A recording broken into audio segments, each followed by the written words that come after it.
sudah bergabung dalam acara PSL kali ini. Sebelumnya perkenalkan, nama saya Farah. Ini akan membantu acara PSL pada siang hari ini. Nah, mungkin teman-teman di sini agak curious ya, sebenarnya PSL ini apa? Karena kita ini juga berbeda sekali ya. Jadi PSL ini merupakan salah satu rangkaian dari acara sebelum PSL. Kalau misalnya kita balik teman-teman sebelumnya, kita sudah menyelenggarakan beberapa agenda dari PSL. Pertama di awal Mei, gitu ya, tepatnya tanggal 8 Mei, kita sudah menyelenggarakan acara social space, media dan community gathering di Taman Privasi Blok M. Di sana juga kita mengundang Pak Menko dan juga narasumber jabat lainnya. Nah, selain itu kita nggak berhenti di situ aja, kita juga ada agenda lain yaitu Famo. Agenda Famo ini adalah agenda jalan santai pagi hari bersama Pak Menko, kemudian juga kemarin dihadiri oleh Pak Menteri Parekraf, kemudian juga ada Pak Menteri Pertanian, dan acaranya juga dihadiri oleh lebih dari 30 orang. Oke, teman-teman, PSN Talk ini sifatnya nanti akan berseri gitu ya. Jadi kemungkinan akan diadakan per minggu. Jadi ini yang rangkaian pertama, dan nanti juga ada PSN Talk yang kedua, dan rencananya akan diadakan hari Jumat besoknya. Jadi teman-teman tetap stay tune ya sebelum kita mulai acara pada hari ini. Dan tentunya PSN Talk ini sifatnya akan mengangkat tema dan narasumber yang berbeda-beda. Tapi khususnya pada hari ini saya bersama narasumber yang akan berbicara akan membahas topik sekitar apa sih UKKPP, perannya seperti apa, dan juga sudah sejauh mana berkontribusi untuk pemerataan pembangunan infrastruktur di Indonesia. Oke, teman-teman, saya juga ingin memberitahu dari mekanisme PSN Talk ini. Yang pertama, kita akan ada sesi diskusi bersama para narasumber. Kemudian kita juga ada sesi diskusi tanya jawab. Nanti teman-teman online bisa input pertanyaan-pertanyaan di kolom box pertanyaan gitu ya teman-teman. Kemudian saya juga tidak lupa bahwa nanti di akhir acara kita akan memberikan 5 hadiah kepada penanya terbaik gitu ya, penanya terinteraktif, dan hadiahnya sekitar 250.000 per 5 orang gitu. Jadi teman-teman ikutin terus diskusi kita kali ini. Nah, teman-teman online sahabat KPPIP, kita sudah bersama para narasumber kita hari ini. Yang pertama itu ada Mas Hikmat Megandana. Halo Mas. Halo. Halo. Ini Mas Hikmat ini sebagai selaku PMO KPPIP Sektor Pengembangan Wilayah, Pemerataan Ekonomi, Tata Ruang, Kehutanan, Lingkungan, dan Pertanahan. Cukup banyak ya Mas ya? Yes. Sektor yang di tune in-kan gitu ya. Yeah. Terus yang kedua juga ada Mbak Yosita Hendra. Halo Mbak, siang. Selaku PMO KPPIP Sektor Pariwisata, Perbatasan, dan Program KSPN. Dan yang terakhir ada Mas Satrio Nugroho yang di ujung. Halo Mas, siang. Ini Mas Satrio selaku PMO KPPIP Sektor Transportasi dan Pendidikan. Betul. Oke, kayaknya di sini saya juga udah ngomong banyak banget ya. Mungkin langsung aja ke para narasumber. Saya pengen nanya dulu nih sebagai ice breaking. Kira-kira kesibukannya akhir-akhir ini apa? Terus juga di kantor mungkin lagi ngapain aja, dan juga keterlibatan di KPPIP ini sedang sibuk apa gitu. Mungkin dari Mas Hikmat dulu, boleh Mas? Oke, thank you Farah. Halo teman-teman online ya. Saya Hikmat. Saya sehari-hari bekerja di Kemenko Perekonomian di Deputi Bidang Koordinasi Pengembangan Wilayah dan Tata Ruang. Kalau untuk pekerjaan hari-hari yang day to day saya kerjakan itu terkait dengan debottlenecking proyek-proyek PSN pada umumnya yang terkait kawasan hutan dan lingkungan hidup. Nah, jadi yang sekarang lagi dikerjain sih ada beberapa proyek PSN, ada jalan tol, kemudian juga ada bendungan, dan yang paling tune in sebenarnya di program pemerataan ekonomi. Itu ada reforma agraria, pengukuhan kawasan hutan, ada perhutanan sosial, vokasi, dan peremajaan kebun rakyat. Itu sih hari-hari aku. Oh, oke. Jadi memang sesuai sama judulnya ya Mas? Iya, panjang. Jadi di Tora, reformasi agraria dan lain sebagainya. Yes. Nanti kita bakal tanya lebih lanjut tentang pekerjaan Mas Hikmat, detail-detailnya seperti apa. Kemudian untuk next, Mbak Yosi mungkin bisa. Oh iya. Halo teman-teman, kenalin saya Yosita. Saya kerja di PMO ini. Kita dapat tugasnya untuk mengkoordinir soal proyek kawasan, khususnya untuk kawasan pariwisata, perbatasan dan KSPN. KSPN itu juga termasuk pariwisata sebetulnya. Nah ini kita di sini kerja dalam tim ya. Jadi dalam satu tim kami kita ada pembagian PAC khususnya. Jadi maksudnya biar kita nggak terlalu bercabang-cabang banget gitu. Jadi untuk saya sendiri saya megang yang pariwisata dan KSPN ini gitu. Kalau sekarang sih yang banyak ya pembangunan ini kan emang lagi banyak banget ya Mbak ya. Dan itu kan di semua sektor. Ini kita terus ngawal, dan juga untuk yang mereka ada bottleneck apa mereka menyampaikan kita, terus kita mengkoordinir gitu. Kayak gitu. Oke. Ini ice breaking ya. Jadi memang masih menyesuaikan atmosfernya. Oke. Next mungkin dari Mas Satrio, gimana Mas kesibukannya hari ini? Ngapain ya? Segitu tadi kalau aku PMO-nya di sektor transportasi dan pendidikan. Di sini kalau usulan itu sendiri kita dilakukan di transportasi. Kan pasti teman-teman menunggu nih LRT Jakarta Jabodetabek kan ya. Tapi khusus di tahun 2023 ini aku mendapat penugasan khusus itu jadi bagian publikasinya ke BPIP, terutama untuk proyek ada yang kegiatan seminggu proyek administrasional ini. Nah kebetulan kita sudah jalan, PSN ini sudah bersama tahun, jadi kami mengambil temanya seminggu PSN. Mungkin nanti tentang seminggu PSN-nya kita ngobrol lagi. Oke, seru nih kayaknya itu teman-teman. Oke nih, tadi Mas Hikmat sudah bicara tentang Tora, salah satu ini ya, salah satu PSN, terus juga Mas Satrio juga udah bahas tentang MRT dan lain sebagainya yang mana itu merupakan PSN yang unggul gitu ya, yang kemarin kita lihat dan kita gunakan setiap hari. Nah mungkin di sini untuk lebih kita mundur gitu ya untuk mengetahui sebenarnya PSN yang kita kenal sehari-hari kayak misal PSN tol atau jembatan dan lain sebagainya. Mungkin beberapa kalangan gitu ya melihat PSN ini tuh hanya di satu kementerian saja. Misalnya PSN tol, oke itu ada di PUPR, atau mungkin PSN dari sektor pariwisata gitu ya. Mungkin mereka melihatnya dari Menparekraf dan lain sebagainya. Kemudian ada ketenaga listrikan, mereka melihat oke itu punya SDM dan lain sebagainya. Cuma memang dalam teknis di lapangan sebenarnya ketika kita melihat atau ada PSN gitu ya, itu kan tidak sesimpel ini ya Mbak dan Mas narasumber gitu. Jadi ketika ada PSN kita perlu melihat bagaimana pengadaan lahannya, kemudian juga ada perencanaan pembiayaannya dan lain sebagainya, karena tentunya melibatkan beberapa sektor ya Mbak ya, nggak hanya kementerian, tapi mungkin ada private sector juga, dan kita akan berkecimpung sama masyarakat juga gitu.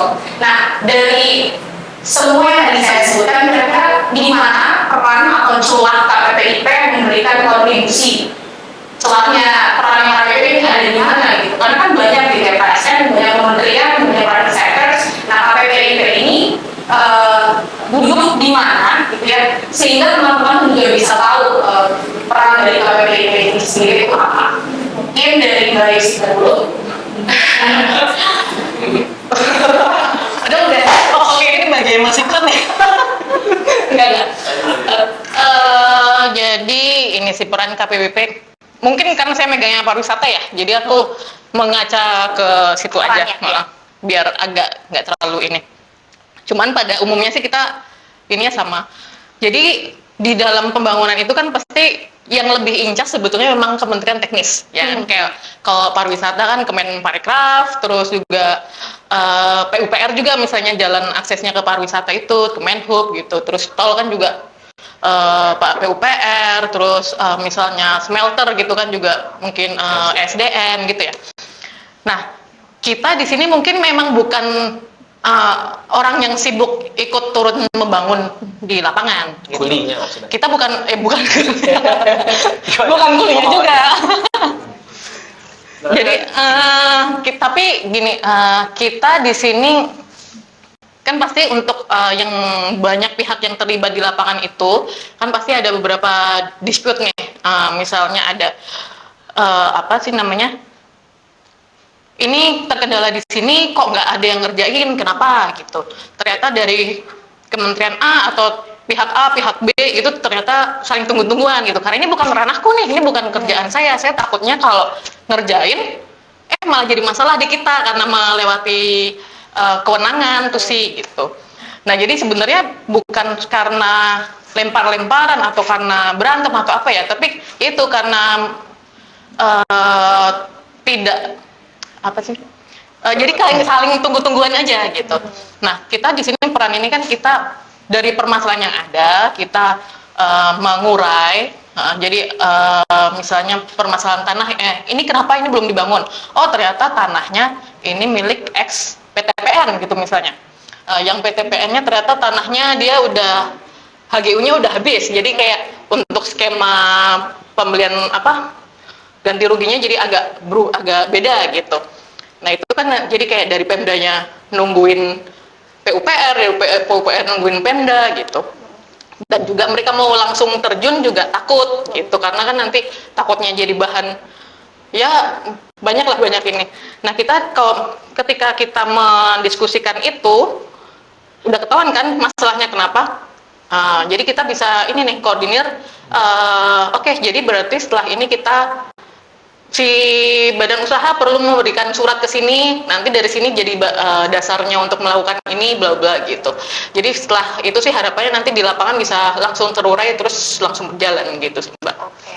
Jadi di sini kalau misalnya disimpulkan KPPIP ini sebagai ini ya unit koordinasi gitu ya, sebagai jembatannya dari berbagai pihak. Mungkin ada tambahan dari Mas Hikmat? Ya sebenarnya benar apa yang disampaikan oleh Yosi, tapi mungkin biar teman-teman lebih terbayang, lebih clear gitu ya. Jadi tahapan proyek, nah kan kita kan monitor proyek strategis nasional. Jadi tahapan proyek itu gimana sih? Ini aku nyontek sedikit juga ya, nggak apa-apa ya. Jadi mulai dari perencanaan, kemudian persiapan, transaksi, konstruksi, sampai operasi. Nah dari perencanaan sampai operasi. Nah KPPIP itu mulai dari awal kita mengawal, memfasilitasi, gitu, mengkoordinasi. Jadi segala kebutuhan yang tahapan proyek tersebut itu kita bantu. Jadi di sini bisa nggak aku katakan bahwa perannya KPPIP ini dari hulu ke hilir? Ya, ya. KPPIP mengawal begitu, Mas? Ya, khusus untuk PSN ya. Oh gitu, oke. Mungkin terkait tadi ya pengawalan proyek oleh KPPIP, kira-kira dari KPPIP sendiri itu kan menentukan ya PSN apa saja yang bisa ditanggungjawabkan gitu, yang bisa kita pegang gitu ya, dilaksanakan. Nah kira-kira penentuan suatu proyek ini tuh dia jadi proyek strategis nasional nih gitu. Karena kan tadi dibilang Mas Hikmat KPPIP ini memegang ini ya tanggung jawab di PSN gitu. Bagaimana mungkin dari Mas Satrio terlebih dahulu? Kalau tentang penentuan PSN itu sebenarnya kita dari KPP punya kriterianya ya. Yang paling utama dan yang paling menjadi acuan adalah bagaimana sih proyek ini dapat memberikan dampak secara luas kepada masyarakat. Itu terlepas dari dampaknya itu baik daerah maupun nasional gitu. Kami salah satu pertimbangan menjadi PSN itu adalah kedepannya ini PSN-nya akan menjadi apa, proyeknya udah selesai, membuka lapangan kerja seperti apa, dan kemudian tentunya kita menyesuaikan dari keadaan Indonesia bisa dibutuhkan. Seperti kemarin kita kena COVID-19 kan ya, kami shifting dari tadinya kami padat mesin, kami berubah menjadi padat karya. Kenapa? Karena pada saat COVID itu banyak yang kehilangan pekerjaan kan. otomatis kami lebih memfokus bagaimana PSN ini memberikan dampak pada masyarakat. Soalnya tadi sebenarnya lebih efisien dan lebih cepat pengerjaannya dengan mesin. Kita ganti sebenarnya beberapa pembangunan bendungan yang tadi menggunakan traktor, kita ganti menjadi kuli. Pekerjaan-pekerjaan simpel yang tadi kita memungkinkan untuk menyerap tenaga kerja, kita ganti kebijakannya. Jadi kalau kita bilang peran KPPIP itu seperti apa ya? Misalkan gini, kita mau bikin rumah nih, KPPIP itu adalah mengaturnya seperti kayak pengawasan kita teman yang bisa bikin fondasinya siapa, yang bisa yang ngurusin tanahnya siapa nih, terus yang bisa gambar siapa, nanti kita ajak, kita pergi KPPIP kamu fondasi siapa, ini ya, kita mau butuh apa nih, gambarnya dan tanahnya seperti apa, dan jadilah sebuah rumah itu yang kita ibaratkan sebagai proyek strategis. Ini menarik banget Mas lagi ketika ada adjustment terkait kondisi di Indonesia. Ini mungkin adanya proyek seperti ini, tapi kondisi Indonesia ini lagi seluruh dunia gitu ya, pas yang COVID kemarin itu perlu ada penyesuaian yang mana PSN bisa hadir gitu ya Mas ya, untuk membangkitkan lagi gitu ya peningkatan atau pertumbuhan ekonomi Indonesia. Boleh begini. Boleh silakan. Oke, jadi di penentuan PSN tadi benar apa yang disampaikan Satrio, tapi mungkin juga bisa tambahin dibagi jadi 3 kriteria untuk penetapan PSN itu. Pertama dari kriteria dasar, kriteria strategis, sama kriteria operasional. Nah, dasar itu apa? PDMN, RW, terus kemudian strategis itu apa? Itu yang tadi disampaikan Satrio, mulai dari dampaknya dari secara sosial ekonomi, dampaknya terhadap PDB, dan utamanya untuk yang proyek-proyek yang bisa masuk produk ekspor, itu tentu yang punya nilai strategis. Terus kemudian dia operasional, jadi PSN ini nggak serta-merta hanya cuma dicacat terus ya, gitu. Tapi ini harus bisa memastikan bahwa proyek itu bisa berjalan. Jadi ini harus bisa selesai mulai dari perencanaan, konstruksi sampai operasi, gitu. Sehingga nanti kebermanfaatannya bisa dirasakan oleh seluruh masyarakat Indonesia. Jadi memang semangat dari optimisme PSN ini dan KPPIP dan yang jadi melalui KPPIP ini semangat harus dijadikan kata-kata. Absolutely. Oke. Gimana Mas? Ada sesuatu yang menarik. Sudah 8 tahun ini kita fokus ke pembangunan dan infrastruktur. Kalau kita bilang PSN itu bukan hanya infrastruktur, bukan hanya proyek, bukan program. Kita lihat bagaimana sisi ini. Kalau kita bilang proyek yang berdampak luas, proyek berdampak luas, masalahnya apa yang utama? Uangnya ada nggak? KPPIP itu bersama dengan Kementerian Koperasi mengembangkan kita mengembangkan bagaimana kita mencari alternatif pembiayaan. Salah satunya adalah KPPIP. Ada beberapa yang sedang didorong. Di mana kalau kita lihat proporsi pembiayaannya itu kita sudah mulai beralih tidak lagi utamanya adalah PDN tapi KPPIP. Di sini kami menggunakan swasta juga untuk turun di serta pembangunan. Jadi di sini KPPIP itu perannya kalau bisa ditarik lagi ya, itu tidak hanya tentunya dari skema pembiayaan ya, tidak hanya PPIP, tapi kita bisa tarik investor juga gitu ya Mas ya. Saya bisa memfasilitasi investor itu untuk bergabung dalam PPIP, mempunyai potensi membantu pembiayaan dengan laksananya PSN.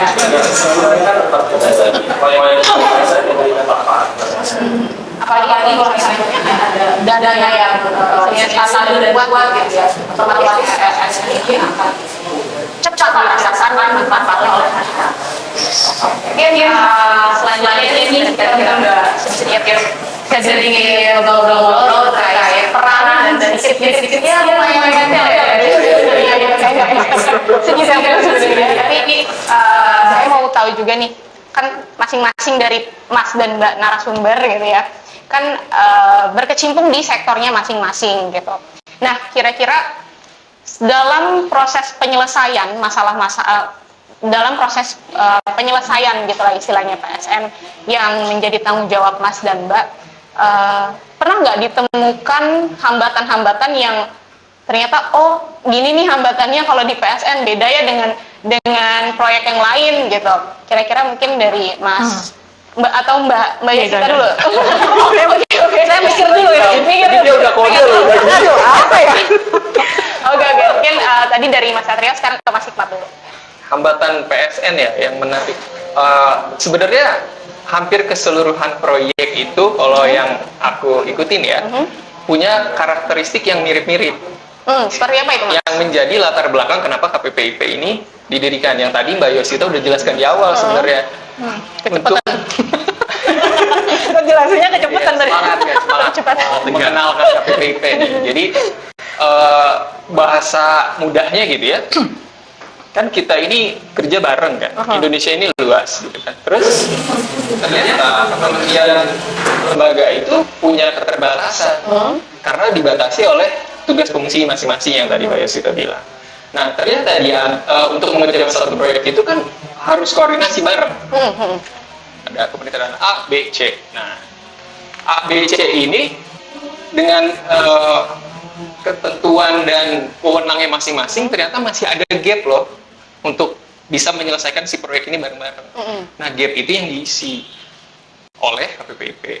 Nah, jadi untuk proyek strategis nasional ini ya secara garis besarnya kita tuh ngisi gap-gap itu.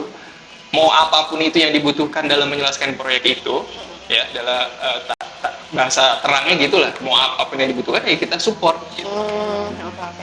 Jadi memang pada intinya banyak tujuan dan tanggung jawab dari masing-masing sektor. Dan terkadang itu kan kita bukan berbenturan ya, tapi ada hal yang memang bukan wewenangnya. Nah, mungkin di situ KPPIP hadir begitu ya, Mas ya. Mungkin teman-teman curious people gitu ya di Kita manggilnya apa nih? sebenarnya sahabat KPPIP Oh, sih. sahabat Cuma, KPPIP, oke. karena kita lagi Sorry, diskusi curious people juga boleh. Oke. Nah, kira-kira kalau contoh konkret hambatan gitu, Mas, the bottleneck. Kan KPPIP sendiri ini kan ini ya menjadi unit koordinasi gitu, point of contact ya Yes, istilahnya gitu point of untuk melakukan the bottlenecking gitu. Nah, kira-kira salah satu contohnya gitu, Mas, di lapangan seperti apa? Mungkin teman-teman juga kepo gitu istilahnya. Oke, aku harus rada hati-hati ya. Takutnya ada beberapa hal yang confidential gitu ya, belum boleh disampaikan. Cuma mungkin yang bisa aku share apa ya? Nah itu makanya Ada ide nggak? memikir kan. Yang bisa di-share? Sebenarnya sih kalau KPPIP itu ya kebagian pusingnya. Musiknya gimana nih? Misalkan ya seperti tadi kan udah dibangun gambarnya sesuai nggak, misalkan tadi rumahnya udah dibangun gambarnya sesuai nggak, terus dekornya gimana kan, aku kan cuma ngurusin bangunnya, aku kan cuma ngurusin dekornya, udah lu siapin temannya ya. Kemudian itu disitulah KPPIP yang ngerumusin, oh ternyata harus begini, nanti ngomong ke sini. Jadi sebenarnya kami itu kebagian pusingnya. Kalau boleh curhat ya, karena yang biasanya ke kami itu kayak yang udah dikerjain sendiri dulu, nanti tiba-tiba ada hambatan baru ke kami. Jadi ibaratkan kalau kita dunia percintaan ini orang ketiga ya, yang mau diingetnya kalau lagi susahnya doang. Aku malah mikirnya kita agak bagusan dikit lah, jadi kayak orang tua gitu, ibu anak-anaknya udah ngapain kerja terus, Iya. aduh ada apa nih, mah aku kayak gini nih. Gitu. Biasanya anak-anaknya ngadapain minta duit. Tapi perumpamaan ini lebih suitable ya sebagai orang tua gitu, penengah setiap permasalahan. Oke. Mungkin Mbak Yosita ada ini sudah selesai berpikirnya. Kira-kira tadi hambatan-hambatan yang mungkin pernah ditemukan gitu saat mengurus salah satu PSN. Ya kayak yang tadi saya jelasin waktu kecepatan ngomong tadi itu ya. Jadi kan memang ya kayak yang tadi udah dibilang Mas Hikmat kan karakteristiknya sebenarnya mirip-mirip. Kendalanya tuh sebenarnya ya itu lagi gitu kan. Yang umum terjadi itu misalnya soal lahan, pembebasan lahan. Ya kan itu ya udah rahasia umum lah ya, semuanya pasti ada hubungannya sama lahan. Ya pembangunan rumah simpel aja juga kita lahan harus jelas dulu gitu kan. Harus clear dulu punya ya. kita gitu. Nah, Maksudnya kamu pernah bangun di rumah orang gitu? kenapa? Lahan orang. Ya Salah saya belum pernah ngerasain bangun rumah, maaf ya sedih sih. Pengennya sih udah ya. Sorry, personal choice. Oke, boleh lanjut. Ya itu jadi misalnya ya itu soal lahan itu ternyata lahan itu kalau yang simpelnya sih ini lahan punya ini lalu dilakukan ganti untung. Sekarang kan istilahnya gitu ya. Dia dilewatin tol gitu misalnya. Lalu oke, ini di appraisal sama orang ATR ya. Terus nanti nilainya sekian, terus nanti ganti untungnya itu dikasih keluarga yang punya tanah itu. Nah, cuma kan untuk beberapa hal ada yang mungkin ya kayak yang tadi contoh pertama itu lahan miliknya PTPN tapi dia HGU-nya sudah habis gitu. Maksudnya secara administratif tuh jadi kayak agak membingungkan gitu. Nah itu ya harus kita koordinasikan sih berbagai pihak dan juga melibatkan mungkin juga Kejaksaan Tinggi dan segala macam. Maksudnya supaya clear aja gitu. Menarik nih Mbak, terkait tadi yang PTPN ya. Ya mungkin ini kan banyak ya case-nya dan lain sebagainya, di mana itu juga banyak gitu. Saya mau tahu, mungkin teman-teman juga kepo gitu. Oke, ini kan tadi yang dikasih tahu hambatan-hambatannya. Solusinya gitu Mbak, sudah menemukan belum? Sudah menemukan titik celah, oke, ini kan yang tadi PTPN, XHGU dan lain sebagainya, kira-kira penyelesaiannya nih sampai tanah itu clear tuh, apakah sudah gitu loh? Mungkin ada sedikit progres. Kalau hal itu sih, kalau untuk kasus itu on proses gitu, maksudnya sudah berjalan, dan itu kan nanti harapannya ketika itu udah oke, nanti bisa langsung dilanjutkan pembangunan. Ya itu sih, ada lagi nggak ya? Aku nambahin deh. Oke, Mas Hikmat boleh. Ya, jadi baru kepikiran nih, karena kan tadi ditanyain hambatan yang dibantulah oleh KPPIP gitu kan. Tadi yang aku bilang bahwa ternyata permasalahan tipologi permasalahan di proyek-proyek ini mirip-mirip nih, ya kan. Nah, utamanya ternyata yang tadi dibilang sama Yosita, pertama adalah soal lahan. Karena kan proyek ya, kan itu utamanya ya dia butuh lahan lah. Nah, di lahan itu, nah ini untuk teman-teman juga aku sharing sedikit. Jadi dalam proses untuk bisa membangun di lahan yang ingin dibangun proyek itu, ternyata ada berbagai macam izin, permit, government permit gitu. Nah itu yang bisa diibaratin kayak setumpukan layer buku gitu ya. Nah ini dari yang paling bawah itu soal kehutanan atau di tata ruang, gitu kan. Nah setelah itu baru izin sektornya. Izin sektornya ini macam-macam tergantung dengan proyeknya. Kalau misalkan kawasan industri ya sama Kementerian Industri, kalau soal jalan tol ya sama Perhubungan, sama PUPR dan seterusnya. Nah, kita ini contoh, misalkan aku nih tiba-tiba datang nih dari bupati. Bupati datang dari salah satu daerah gitu ya. Itu dia menjelaskan nih permasalahan salah satu proyek PSF. Nah, disitulah kita tuh hadir di KPPIP. Apa sih masalahnya? Dia jelaskan A, B, C. Apakah apa yang sudah dilakukan? Oh, sudah ke Kementerian A, sudah ke Kementerian B, sudah ke Kementerian C. Terus tindak lanjutnya apa? Masih deadlock. Nah, disitulah kita hadir. Oke, mungkin Kementerian A, B, C ini punya keterbatasan tadi.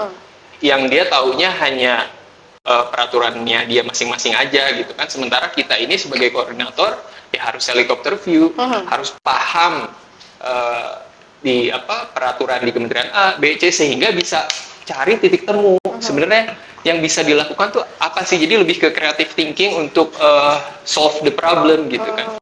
Nah untuk yang kasus aku, ternyata ada perbedaan hasil ukur misalkan gitu antara Kementerian A dan B. Ya udah, yuk kita buktiin aja bareng-bareng, kita survei bareng-bareng gitu ke lapangan gitu kan. Kita ukur lagi sampai kita bisa menentukan siapa yang harus melakukan apa, siapa yang harus memperbaiki apa gitu.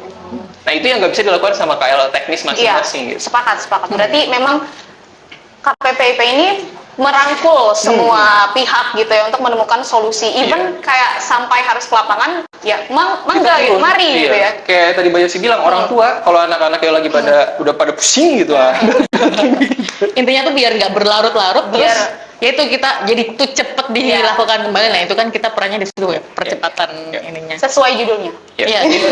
Kita percepatan ini. Prioritas. Oke. Mas dan Mbak, kita ini sesuai data ya, generasi Gen Z gitu ya, dan juga Gen Gen Z dan Gen Y ya, millennials dan Gen Z itu punya proporsi di Indonesia lebih dari 60% gitu. Yang mana juga mungkin teman-teman yang nonton ini salah satunya gitu. Kira-kira apa sih atau di mana gitu peran pemuda itu bisa membantu lah percepatan pembangunan infrastruktur di Indonesia. Ya, contohlah tidak perlu infrastruktur, tapi bagaimana mereka bisa berkontribusi untuk pembangunan di Indonesia seperti itu ya. Apakah bisa langsung direct nih ke KPPIP? Oh, aku bisa langsung catch up nih, kita bisa berkolaborasi dan lain sebagainya, atau indirect gitu. Oke, pasca PSN ini selesai, kalian bisa masuk dan lain sebagainya. Itu di mana nih letak pemuda bisa berkontribusi? Mungkin dari Mas Satrio terlebih dahulu. Sebenarnya kalau pemuda berkontribusi itu, PSN ini kalau kita ibaratkan itu kalau sebuah sapu ya. Coba sih saya tanya teman-teman sekalian, apa sih PSN itu, KPPIP itu apa? Mungkin banyak yang nggak tahu kan. Mungkin yang udah follow juga mungkin gara-gara kemarin yang unlock itu harus buat dapet door prize-nya harus follow dulu kan, baru follow. Jadi kami itu selama 8 tahun ini bekerja membangun, kami ini ke semuanya pemerintahan itu bekerja membangun proyek-proyek ini, tetapi masyarakat tuh masih belum ada yang tahu apa sih PSN itu kan, apa sih KPPIP itu, bedanya PSN itu dengan proyek biasa apa sih, terus kan kemudian kenapa sih harus diberikan proyek PSN ini. Jadi kami di sini untuk melalui isu Windu Ramens, Windu Proyek Strategis Nasional ini berusaha memaparkan bahwa PSN itu memberikan dampak dan manfaat yang signifikan. Dan kami berharap nih nantinya pemuda lah yang memanfaatkan fasilitas itu. Kalau tadi saya ibaratkan sapu, saya beli sapu, tapi orang-orang di rumah itu nggak ada yang tahu fungsi sapu itu, tentu nggak akan dipakai kan, nggak akan bersih juga itu jalan. Tapi kalau misalkan teman-teman tahu ini manfaat, ternyata proyek-proyek ini punya manfaat, harapannya teman-teman itu juga ikut serta dalam memanfaatkannya. Itulah itu termasuk dalam tujuan besar kita di Indonesia Emas 2045.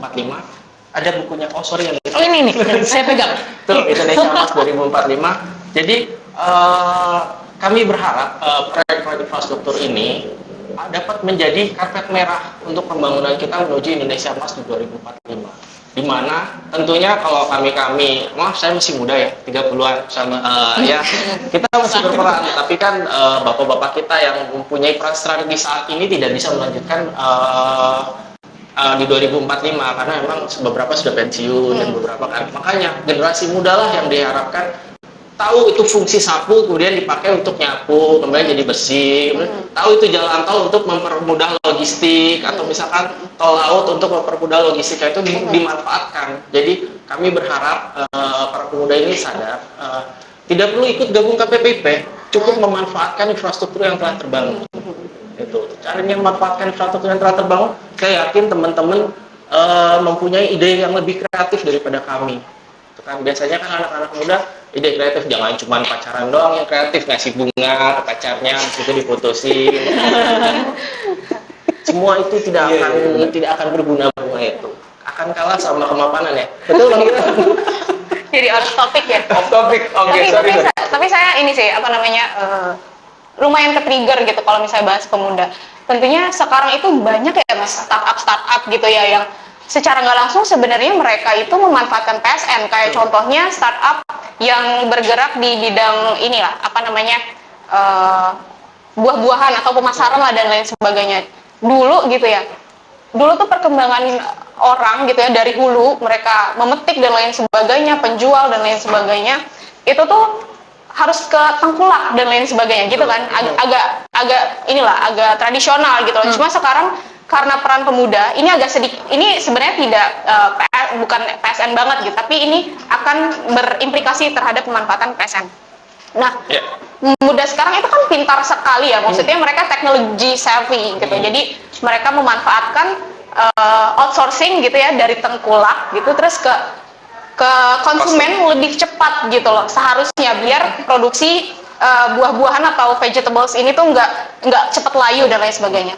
Sebenarnya secara tidak langsung mereka kan ini ya perlu ada sistem logistik yang memadai gitu, agar mengurangi cost. Nah, di sini mungkin peran jalan tol gitu ya Mas ya, bandara dan lain sebagainya untuk memudahkan proses dari hulu ke hilirisasinya gitu. Sebenarnya satu yang paling utama itu kalau kita melihat salah satu PSN itu adalah palaparing. Wow. Jadi palaparing ini kita bukan bicara seberapa cepat teman-teman nonton YouTube ya, tapi sebagaimana kita mengkonekkan seluruh Indonesia. Bukan berarti teman-teman yang di Jakarta nonton YouTube dari sekolah itu nggak ada delaynya, enggak. Tapi bagaimana teman-teman yang di pelosok Indonesia itu mempunyai akses yang sama.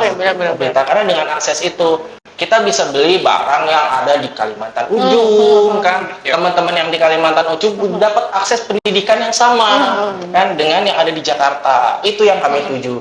Itu yang kalau kita dilihat garis besarnya, bukan hanya manfaat sepele yang hanya dinikmati segelintir orang, tapi bagaimana kita memberikan kesempatan yang sama kepada para masyarakat Indonesia ini untuk dapat mempelajari hal yang sama dengan yang sudah terkoneksi.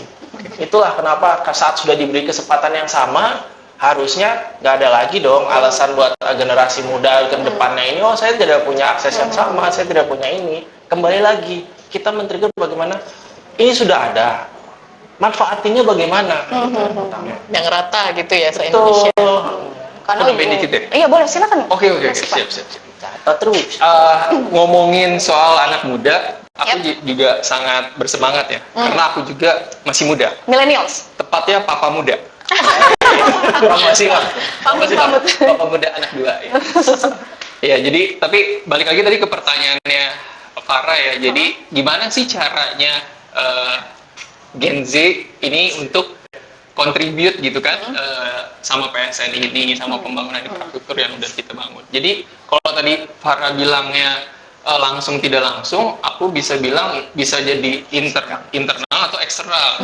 Internal itu artinya bisa masuk ke sistem, bisa masuk ke KPPIP misalkan gitu. Siapa tahu KPPIP butuh apa, atau mungkin bisa juga program magang, mungkin nanti bisa diomongin sama Pak Deputi atau Bu Asdep atau Pak Asdep. Siapa tahu kita bisa bikin program magang di sini biar teman-teman misalkan mahasiswa atau anak-anak sekolah pada pengen tahu gitu ya, ngapain sih KPPIP gitu. Nah, terus bisa juga eksternal itu gimana gitu, yang Farah bilang, misalkan kalau Gen Z kan sekarang bikin startup ya butuh infrastruktur kan, butuh jalan, butuh bandara, butuh pelabuhan. Terus yang bisa aku lebih lagi in charge gitu, misalkan kayak PSN itu buat mau proyek, ada program. Nah, programnya salah satunya itu program pemerataan ekonomi. Di sub programnya itu ada namanya perhutanan sosial. Perhutanan sosial itu apa sih? Aku tapi jadi cerita perhutanan sosial nih, nggak apa-apa. Silakan aja. Film. Waktu dipersilakan. Perhutanan sosial itu ngasih akses gitu kan, gampangnya. Ngasih akses buat teman-teman yang nggak punya lahan. Kita bingung nih, misalnya udah penuh nih, udah nggak, aku nggak punya modal buat beli lahan. Nah, kalian bisa mendapatkan akses untuk mengelola sebuah lahan yang berstatus kawasan hutan, utamanya di desa-desa ya. Nah, ini teman-teman anak muda ini sebenarnya dibutuhin banget buat bikin seperti proposal kegiatan untuk bangun sebuah proyek gitu loh. Proyek apa? Misalkan bisa pertanian, perkebunan, bisa juga perikanan, memanfaatkan lahan itu gitu. Walaupun tidak memiliki, tapi Anda diberi hak untuk mengelola lahan itu gitu. Nah, itu juga masih dibutuhin banget. Dari target kita 12,9 juta, kalau saya nggak salah itu baru tercapai 5 juta hektar. Sehingga ya kalau teman-teman masih pengen berkontribusi ya gitu kan, bisa tuh cek perhutanan sosial salah satunya. Mungkin itu tambahan dari aku. Oke, terima kasih para narasumber untuk istilahnya diskusi ringan tapi tidak ringan. Ringan tapi tidak ringan sama sekali ya. Ini Mas dan Mbak, ini sudah banyak banget pertanyaan yang masuk di kolom box ini nih. Mungkin aku akan bacakan satu dan bisa dijawab oleh para narasumber. Oke. Tadi Mas Hikmat juga menyebutkan kalau di dalam PSN ini ada program, proyek dan lain sebagainya. Yes. Ada yang bertanya dari Sahira Dharma begitu. Mengapa di PSN ini ada istilah proyek dan program? Itu perbedaannya apa? Dan mengapa IKN dan reforma agraria ini termasuknya di program gitu, Mas? Nah, itu bisa dijelaskan mungkin dari Mas Hikmat dulu terdekat gitu ya. Ya, boleh. Sebenarnya kenapa proyek dan program itu mungkin cuma pembagian kategori aja ya. Kalau proyek kan itu terbagi jadi sektor-sektor, transportasi, kawasan industri dan seterusnya. Program itu lebih luas lagi sebenarnya. Jadi satu program misalkan yang aku Banyak proyek. kita ya satu program itu banyak proyek gitu. Gampangannya gitu. Ya program pengembangan wilayah itu di dalamnya itu ada peraturan-peraturan presiden yang di dalam peraturan presiden itu banyak lagi proyek gitu kan. Kalau untuk kenapa ada program ada proyek itu ya pengkategorian aja. Cuma untuk fasilitasnya itu sama-sama ada fasilitas kemudahan untuk proyek strategis nasional yang ada di PP 42 tahun 2021. Jadi mungkin di sini perbedaannya lebih ke skalanya ya Mas ya. Skala yang satu sektor, kalau program itu lebih kawasan gitu lah, yang lebih luas, dan dalamnya mungkin di dalamnya juga ada sektor-sektor lain gitu yang bisa dikembangkan gitu. Oke, terima kasih Mas Hikmat. Kemudian ini ada lagi pertanyaan. Oke, idealnya antara satu PSN dengan PSN yang lain saling mendukung. Contoh Bandara Kertajati yang sudah selesai namun tol Cisundalu sebagai akses utamanya malah belum selesai. Nah, akibatnya ini pemberdayaan Bandara Kertajati dan Cisundalu ini nih bagaimana agar terintegrasi gitu. Mungkin dari Mas Satria terlebih dahulu. Sebenarnya ini udah ada contekan sih jawabannya ya. Jadi seperti dibilang tadi, setiap proyek itu punya tantangannya masing-masing. Tantangan itu tentu kembali lagi dari bagai proyek itu seperti apa, dibangunnya bagaimana, terus bagaimana. Kalau misalkan satu proyek mungkin akan cepat selesai, perencanaannya sama, tapi akan lebih cepat selesai kalau misalkan dari segi pendanaannya sudah selesai. Dari segi pendanaan dan tanahnya mungkin tanah negara, itu tentunya nggak akan ada dispute dan lain-lain ya. Bangun aja orang tanah-tanah gua, duitnya ada kan, APBN, JPD.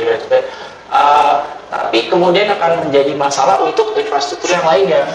Perencanaannya sama, tapi kalau misalnya tingkat kesulitannya berbeda. Tadi sebangun yang A, dia tanahnya udah punya negara, duit negaranya udah ada dan lain-lain. Tapi kita mau berusaha mau mengintegrasikan A ini dengan B.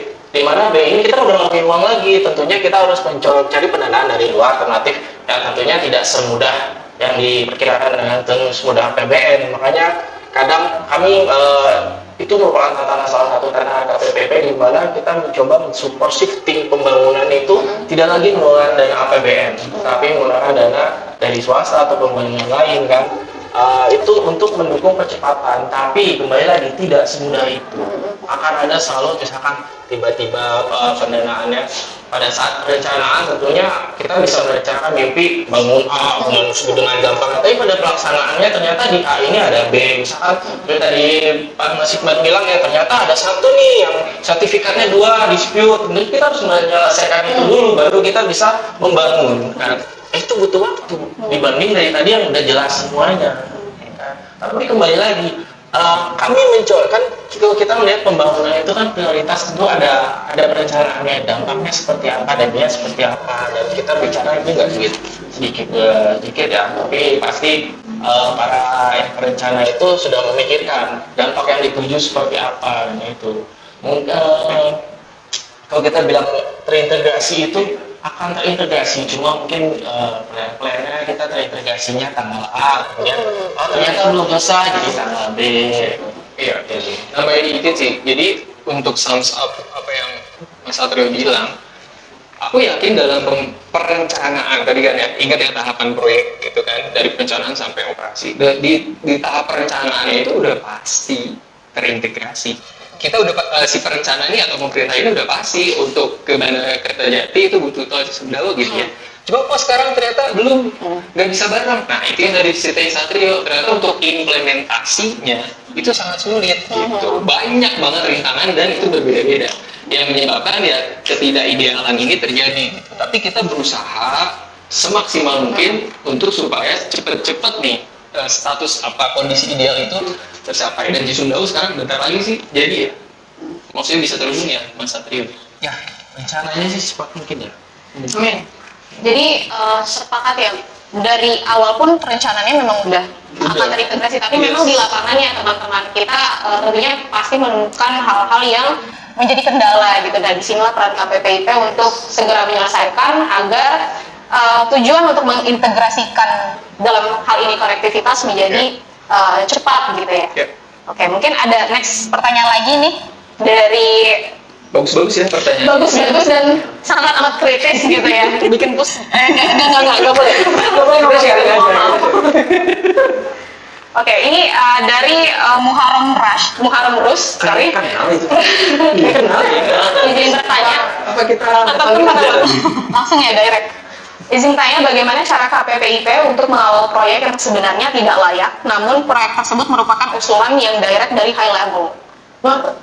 Mungkin dari Mbak Yosita dulu nih kayaknya agak kaget. Iya, kayaknya bisa ditanyain kayak gini. Mungkin di sini ya. Karena agak bingung juga kita ngejawabnya karena apa ya? Ya gimana pun dari yang tadi dibilang dari high level kan pasti ada pertimbangan ya. Pertimbangan yang kita mungkin emang nggak nyampe ke situ gitu. Iya. Jadi kan manfaat nanti yang belakangan akan kita terima segala macam yang istilahnya masih nanti next step yang next stepnya gitu kan. Jadi memang sebenarnya kita memang jatuhnya ya maaf ya, jadinya mau nggak mau mengikuti.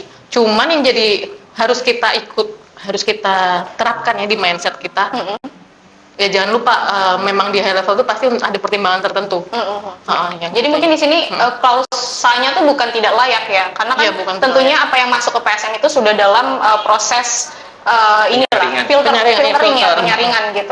Tapi betul. tetap kita tujuannya untuk pembangunan Indonesia pasti ujung-ujungnya. Tepat sekali. Nambahin dikit deh Iya. buat jawab Mas Silakan, Mas. Muharram siapa tadi namanya? Muharram Rush. Muharram. Iya, nggak tahu mantan teman mungkin. Saya kenal itu. Iya, jadi kalau misalkan ada kondisi seperti itu, memang kan idealnya, balik lagi kan, kita kan bicara kondisi ideal bahwa proyek itu visible gitu. Ternyata dalam perjalanannya, ternyata tidak visible gitu. Terus kita harus gimana nih, sementara proyek ini harus beres. Ya, itu dia dibutuhkan creative thinking tadi, kreatif pembiayaan. Jadi sekarang ada namanya KPBU.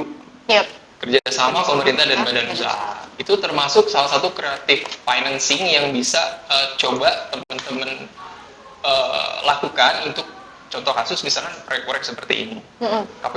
KPBU itu apa? Mungkin itu di PSN Talk selanjutnya. Oh, ini PR gantung gitu ya, kita tunggu di PSN Talk Ya, selanjutnya. intinya kreatif budgeting lah kalau. Kreatif. Ini kita masukin ya, creative Ya. financing untuk Ya. PSN Talk selanjutnya. Ini deh, aku mau nambahin. Kalau yang masuk PSN tentunya kami nggak tutup mata, tidak mentang-mentang itu punya atas. Terus kami kan di KPPIP ini seperti tadi saya bilang, nggak cuman sebenarnya kriterianya banyak, nggak cuman hanya berdampak luas terhadap perekonomian, tapi menghilangkan aspek-aspek lain, terutama lingkungan dan lain-lain yang jadi konsen kita. Kami di KPPIP ini punya satu acuan, biarpun tidak tercantum di peraturan manapun, tapi Pak Presiden juga memberikan acuannya di situ yang dimana pemutus utamanya adalah Presiden. Jadi Presiden juga mengutamakan beberapa aspek. Yang pertama adalah pembiayaannya jangan sampai membebani negara. Jadi kalau memang mau masuk, asal jelas pembiayaan, terus kami pasti akan melihat dampaknya. Kan kalau nggak ada dampak hanya menguntungkan salah satu pihak, kenapa kami masukin? Nanti kami akan bertanggungjawabkan itu juga, karena di beberapa permasalahan yang mengerjakan, kami yang debottlenecking, kami yang akan terseret. Jadi tidak semata-mata Mas Muharram, tidak semata-mata kalau kita masukin PSN itu tanpa pertimbangan atau hanya karena arahan, kamu ini. Itu kami pasti punya dasar untuk menerima PSN itu, paling enggak dasar minimum lah. Atau biasanya mereka masuk dadakan atau arahan, tapi mereka biasa sudah punya perhitungan, karena mereka sudah jaminan bahwa tenang, gue masukin ini pembiayaannya udah ada kok, bakal selesai. Karena PSN ini diharapkan selesai di semester 1 2024 semuanya, dan untuk yang belum selesai secara finansial diharapkan sudah selesai secara finansial di 2024, sehingga untuk pemerintahan selanjutnya ini tidak ada lagi PSN yang mangkrak seperti itu. Jadi sebenarnya kami dari pemerintah sudah bekerja sedemikian rupa, tapi dengan segala keterbatasan, dan kami mencari creative thinking yang tadi dibilang Mas Rahmat ya. Hikmat. Oke, terima kasih Mas Satrio dan Mas Hikmat. Kita masih banyak banget ini pertanyaannya, jadi Kita langsung next ke pertanyaan selanjutnya ya. Ya. Oke, ini dari Meita ST, izin bertanya, bagaimana upaya KPPIP dengan Kementerian Teknis dalam rangka menjaga lingkungan karena adanya pembangunan infrastruktur? Karena yang perlu kita tahu, pasti ada trade off yang dilakukan gitu antara PSN dan tentunya harus stabil nih sama lingkungannya gitu. Mungkin dari Mbak Yosi bisa bantu untuk menjawab. Oh, iya. Oke, ini tuh sebenarnya ini permasalahan umum ya, bukan cuma PSN, karena pada dasarnya semua pembangunan kita pakai lahan. Ibaratnya jadi kayak kita ya menutup tanah, mengurangi pohon segala macam gitu. Cuman kan ya ini nggak bisa kita pungkiri bahwa memang untuk pembangunan itu kan pasti kita nggak bisa dapat dua-duanya tuh, lingkungan sama pembangunan gitu. Pasti ada salah satu yang harus bukan dikorbankan ya, tapi apa ya? Jadi presentasinya biar imbang, kita bisa dapat dua-duanya, pembangunan dapat, tapi lingkungan juga dapat gitu. Nah ini tuh kayak misalnya kemarin ada proyek di pariwisata gitu. Jadi harus membuka lahan sekian gitu. Dan ini dengan permasalahan gitu, pokoknya akhirnya ketemu ini sudah bisa dibuka nanti ini, tapi dengan catatan harus melakukan yaitu tadi trade off itu. Jadi mencari lahan pengganti, waktu itu dapatnya di Cilacap, kota lain yang emang notabene jauh, dan itu harus harus dilakukan reboisasi, penanaman minimal sekian pohon gitu. Nah setelah itu baru boleh dilakukan pembangunan begitu. Contoh ininya gitu sih. Silakan Mas Ipat, Oh, terima iya, kasih Mbak. Sorry. Mas Ipat ini semangat Aku sekali semangat ya, kenapa aku semangat ya? Karena ini topiknya Maaf seru. ya, iya topiknya seru Oke. sih, soal lingkungan ya, aku kan anak lingkungan. Iya, Yes. Habis ini kita cari pertanyaan buat Mas Hikmat ya. Ya, Iya, Biar jawab lagi. untuk bapak muda. Iya, jadi apa tadi pertanyaannya, ngejaga lingkungan gitu kan? Iya. Ya kalau tadi Mbak Yosi benar, jadi apa sustainable development. Nah, kata kuncinya itu sebenarnya. Jadi kita menjaga komitmen terkait dampak lingkungan itu bisa dari sisi perencanaan. Kita sudah mulai dari sisi perencanaan, udah kita jaga ini lingkungan nih. Apa tuh? Dengan melihat daya dukung dan daya tampung lingkungan hidup. Jadi di konteks perencanaan. Kemudian di konteks konstruksi, itu kita jagain ada yang namanya persetujuan lingkungan. Nah, di persetujuan lingkungan itu ada persyaratan, dokumen, analisis mengenai dampak lingkungan hidup, atau biasa teman-teman tahu AMDAL. Nah, itu di situ itu udah benar-benar dijagain. Jadi ada kondisi ambang batas, misalkan lingkungan itu apa? Oke, udara, tanah, sama air. Nah, itu kan yang kita jaga.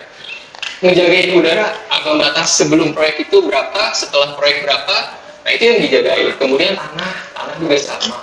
Kemudian air juga sama. Berapa banyak limbah yang dibuang misalkan dari satu proyek itu. Nah, kita mensyaratkan dengan membuat instalasi pengolahan limbah, sehingga apa limbah yang dibuang itu tetap menjaga ambang batas dari air yang ada di situ, sungai yang ada di situ gitu. Jadi sebenarnya untuk lingkungan itu, apalagi Indonesia sendiri punya komitmen terkait lingkungan itu luar biasa banget, mulai dari Paris Agreement, Kyoto Protocol dan seterusnya. Jadi aku yakin pemerintah dalam hal ini kementerian lembaga itu akan sangat menjaga lingkungan itu sendiri. Gitu. Ya, terima kasih Mas Hikmat. Memang banyak pertimbangan gitu ya dalam membangun sebuah proyek gitu ya, yang mana kita harus sangat hati-hati, apalagi kalau terkait lingkungan, tapi di satu sisi kita juga harus menjaga kestabilan ekonomi gitu ya. Mungkin ini dua pertanyaan terakhir ya teman-teman, karena tidak terasa jam sudah menunjukkan jam 1 kurang gitu. Jam 2 kurang. Maaf, jam 2 kurang. Maaf ya. Diskusinya sungguh menarik. Oke, ini dari Gilang R_MD. Izin bertanya mengenai karakteristik kendala yang dihadapi di setiap wilayah, khususnya mengenai mafia agraria dalam pembangunan PSN. Terima kasih sebelumnya. Nah ini pertanyaan ini untuk Mas Hikmat ya, tadi saya udah menyiapkan juga. Silakan Mas Hikmat, mungkin boleh dijawab pertanyaan. Berat banget ya ngomongin mafia agraria ya, tapi nggak apa-apa. Aku coba semaksimal mungkin buat ngejawab, walaupun mungkin nggak memuaskan, mohon maaf ya. Soal mafia agraria atau mafia tanah, sebenarnya ini sudah menjadi arahan prioritas Pak Presiden ditujukan kepada kementerian, utamanya di Kementerian ATR BPN, untuk memberantas mafia tanah. Jadi sekarang benar-benar dari Kementerian Teknis itu untuk menanggulangi untuk permasalahan-permasalahan kayak gini. Nah, untuk reforma agraria sendiri, gimana caranya kita ngejagain mafia tanah ini? Secara aturan, ini untuk Perpres, reforma agraria kan dinaungi Perpres, peraturan presiden. Nah, peraturan presidennya itu sedang kita revisi untuk semakin menguatkan kelembagaan dari reforma agraria. Salah satunya untuk memberantas si mafia agraria tadi. Nah, iya, jadi cara ngejagainnya gimana? Yaitu di peraturan itu tadi, mulai dari pelaksanaannya, itu benar-benar kita rigidkan, gitu. Terus ada pengawasnya, terus nanti ditambah bocoran sedikit jadinya, akan ada penguatan kelembagaan berupa PMO untuk reforma agraria. Wah, ini menarik banget ini ada PMO reforma agraria ke depannya ya. Ya, mudah-mudahan terwujud ya. Ya, tentunya untuk menjaga dari mafia-mafia tanah ini ya, karena itu sungguh menghambat pembangunan ya sebenarnya gitu. Oke, ini pertanyaan terakhir, mungkin dari Story Lucky Underscore. Bagaimana langkah untuk memperkuat kerjasama KPPIP terhadap pihak lain dalam rangka mensukseskan program kerja agar tidak terjadi ego sektoral? Mungkin untuk Mbak Yosi bisa bantu untuk menjawab. Maaf, boleh diulangin? Oh, oke. Agak karena udah istirahat mau jam 2 ya. Oke, bagaimana langkah untuk memperkuat kerjasama KPPIP terhadap pihak lain dalam rangka mensukseskan program kerja agar tidak terjadi ego sektoral? Gimana ya? Kalau misal kita di sini tuh ada secara rutin melakukan apa sih namanya? Laporan semester ya, rapat koordinasi. Terus juga secara rutin tiap 6 bulan kan kita ada koordinasi dan pelaporan juga bersama kementerian-kementerian teknis gitu yang terlibat di PSN ini. Nah, di situ kan ketika terlibat di dalam forum itu kan tentunya ada hal-hal yang dapat disepakati ya, terutama misalnya tingkat pimpinan yang dimana mungkin di tingkat kroco kayak kami nggak bisa sampai ke situ. Nah, tentunya sih di dalam rapat koordinasi itu diharapkan kita semua bisa satu suara, terus jadi kayak ya udah kita bisa sejalan dan tidak ada hal-hal halangan yang sangat apa ya, berantem sendiri gitu maksudnya. Gitu. Ya, mungkin yang lain bisa jelasin lebih ini, maaf ya. Mungkin kalau secara gampangnya, kalau tadi Mbak Yosi bilang kita ini berlaku sebagai orang tua ya. Orang tua tuh berarti kan kita harus memahami karakter masing-masing anak kita. Kita tidak bisa menyamakan anak pertama, anak kedua, anak ketiga, dan anak berikutnya kalau anaknya banyak ya. Kalau mampu. Di sini kita sebagai KPPIP tentu tidak serta-merta kita melakukan judging atau misalkan oh kenapa ini, tapi kami harus mencari tahu dulu penyebabnya. Kan kami mengumpulkan nih melalui rapat koordinasi, setiap ada masalah kami mengumpulkan dari KL-KL terkait, di mana kami mendengarkan dari pihak A ini seperti apa problemnya, dari pihak B ini seperti apa. Itulah kenapa KPP itu sebagai point of contact dalam penyelesaian bottlenecking, karena di sini ibaratkan orang tua dia menerima curhat semuanya di situ. Mengayomi. Ya kan kamu jadi orang tua. Iya, kebetulan kita orang tua semua yang baru-baru lagi, baby semua. Oke, terima. Silakan. Silakan Mas Satria dulu. Ya, jadi kalau kita lihat bagaimana kita istilahnya mengeratkan kerjasama ya antar sektor kita, tentunya harus memahami sektor masing-masing karena Kementerian A, Kementerian B mereka punya SOP-nya sendiri, mereka punya peraturannya sendiri yang tidak bisa mereka langgar. Kan? Disitulah kita harus sebagai penengah yang memberikan solusi di mana ini tidak melanggar A, ini sesuai ketentuan B, dan ini ternyata menyelesaikan permasalahan C. Di situ. Aku nambahin juga ya. Ya, silakan Mas.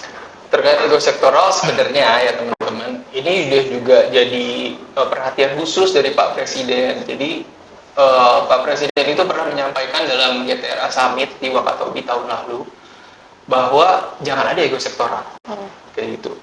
Karena apa? Ternyata salah satu yang menghambat itu yang tadi dijelasin sama Mbak Yosi sama Mas Satrio, ini masing-masing nih anak-anak ini punya karakter masing-masing, terus gimana? Nah, kalau aku boleh sharing sedikit, jadinya untuk supaya tidak ego sektoral, yang pertama yang pasti kita harus menyamakan visi. Kan kita sama-sama dalam tanda kutip pembantu presiden nih, sama-sama mau membangun Indonesia. Ya, kita dudukan di posisi yang sama itu dulu gitu. Kita samakan dulu visinya.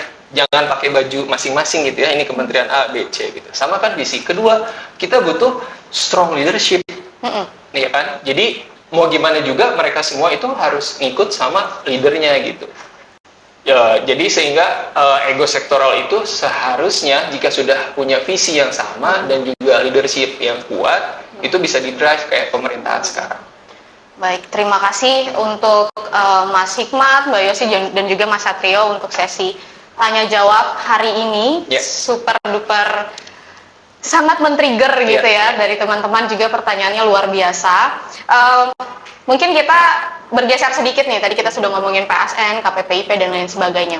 Saya pengen ngomongin terkait Swindu PSN. Nah, PSN Talk ini kan merupakan salah satu rangkaian Swindu PSN. Saya mau nanya dong nih kepada Mas Satrio nih, salah satu unggulan di Swindu PSN. Kira-kira agenda Swindu PSN selanjutnya ini ada apa aja, Mas? Jadi kalau kita bilang Swindu PSN ini sebenarnya sudah mulai dari tanggal Mei ya kemarin ya. Kita melaksanakan 8 Mei itu kita melaksanakan media gathering, temanya social space. Kita kalau teman-teman ada yang melihat, kita membuat sebuah image yang berbeda dari pemerintahan karena kami merasa pemerintahan ini seharusnya tidak kaku. Pemerintahannya harus lebih dekat kepada masyarakat. Ini juga disupport oleh Pak Menteri kami, Pak Erlangga Hartarto, di mana beliau berkenan hadir dan duduk langsung kalau Mbak Farah lihat, duduk langsung dengan para wartawan kan, ngobrol tanpa ada jarak. Itu pelaksanaan di Taman Literasi. Kemudian di tanggal 14 kemarin kita melakukan fun walk di sini untuk lebih mengedukasi masyarakat luas bahwa tentang terkait PSN. Kedepannya ini kami akan melaksanakan berbagai kegiatan. Salah satunya paling dekat adalah kami ada kunjungan ke beberapa kota. Salah satunya terdekat mungkin Bandung. Bandung akan ada Pak Menteri juga ingin hadir. Ada beberapa menteri yang akan hadir dari para tokoh terkait. Mungkin nanti kalau kita misalkan Bandung, kami akan mencoba konfirmasi dengan Pak Ridwan Kamil. Di situ kami akan melakukan Econ Goes to Campus, mengundang dari beberapa kampus ya jadi satu. Di situ kita akan bicara tentang apa itu PSN, apa itu infrastruktur, dampak dan manfaatnya ini apa, dan apa tentunya harus relate. Kami di situ juga akan melaksanakan PSN visit untuk melihat PSN apa aja nih yang ada di Jawa Barat. Kemudian di situ kami juga tidak hanya membangun tentunya seperti tadi kan, kalau kita membangun pasti akan menyisihkan faktor lain, tapi mungkin bukan berarti menyisihkan. Kita mungkin membangun pasti untuk mau kita akan mengurangi satu faktor lain, tapi setelah membangun kita akan memperbaikinya. Di situ kami akan melaksanakan dengan PSN menghijaukan bumi sebagai salah satu simbolisasi. Simbolisasi ini bukan berarti hanya simbolis nanam habis itu hilang, tapi ini merupakan gerakan komitmen dari Kementerian Koordinator Perekonomian dan para anggota KPPP bahwa kami ini juga akan turut menjaga lingkungan ke depannya. Dan terus untuk mendukung fungsi kami sebagai kementerian ya, yang tujuannya tentu adalah kemasyarakatan masyarakat banyak ya. Kami akan membuat satu international conference sebagai main eventnya. Di situ kita akan merumuskan bagaimana sih kebijakan yang PSN yang telah ada dan kedepannya ini harus bagaimana. Kami mengundang dari banyak profesional di sini, konsultan, terus dan kami akan mengundang beberapa investor dan kami bekerjasama dengan Kadin dan beberapa lembaga lain untuk mengadakan sebuah acara itu. Intinya apa? Kami berusaha membuat sesuatu yang terbaik. Kami berusaha membuat jalan istilahnya karpet emas untuk menuju Indonesia Emas 2045. Tapi kalau kami hanya membangun tanpa ada yang memanfaatkan, tentunya percuma. Gitu. Luar biasa. Luar biasa Mas Satrio. Betul. Bagus kan? Ya. Betul. Latihan soalnya. Oke, terima kasih Mas Satrio untuk agenda Swindu PSN selanjutnya. Ternyata masih banyak ya teman-teman. Terima kasih saya ucapkan kepada narasumber yang super luar biasa jawaban dan insight-insightnya. Saya juga ingin mengingatkan bahwa pada dasarnya di sini KPPIP adalah sebagai point of contact gitu ya, untuk dalam melakukan koordinasi lintas sektor, tidak hanya kementerian atau lembaga saja, tapi juga ada private sectors, ada pemerintah daerah, dan tentunya kita juga melibatkan masyarakat juga di dalamnya. Dan mungkin yang tidak kalah penting gitu ya, banyak sekali peranan dari berbagai komponen bangsa gitu yang perlu terlibat. Salah satunya adalah kita semua ini adalah generasi muda, yang mana kita harus terus membantu mengawal, mengiringi, dan tentunya taking up more space gitu untuk pembangunan infrastruktur di Indonesia agar terwujudnya pemerataan pembangunan ke depannya untuk menuju Indonesia Emas 2045. Nah, teman-teman, saya selaku pemandu acara hari ini mengucapkan terima kasih untuk teman-teman yang telah bergabung. Saya juga mengingatkan bahwa nantinya tetap akan ada PSN Talk lainnya yang akan berseri, dan rencananya Jumat ini juga akan diadakan PSN Talk episode 2. Jadi teman-teman tetap stay tune karena besok atau besok-besok lagi gitu ya akan ada PSN Talk dengan tema yang lebih spesifik gitu. Mungkin nanti kita akan membahas terkait sektor, kemudian kita membahas creative financing atau seperti apa, kita akan tunggu kelanjutannya. Teman-teman, saya mengucapkan terima kasih dan mohon maaf jika ada kekurangan. Wabillahi taufiq wal hidayah. Wassalamualaikum warahmatullahi wabarakatuh. Dan satu lagi untuk teman-teman terbaik yang telah mengirimkan pertanyaan itu mungkin saya bisa sebutkan, tapi nanti untuk mengkurasi lagi kalian bisa lihat di IG story @kppip. Yang pertama itu ada @meitasef, kemudian juga ada @muharram rush, kemudian juga ada @ica icipsek, dan kemudian ada story laki, dan yang terakhir ada Gilang GR MD. Oke. Nah, untuk teman-teman yang sudah disebutkan nanti mohon mengirimkan informasi kontak nomor telepon, karena kita juga akan mengirimkan hadiah berupa saldo sebesar 50.000 per orang gitu. Nanti kita bisa berkoordinasi lewat DM. Sekian saya ucapkan yang untuk kedua kalinya. Wabillahi taufiq wal hidayah. Wassalamualaikum warahmatullahi wabarakatuh. Sampai jumpa.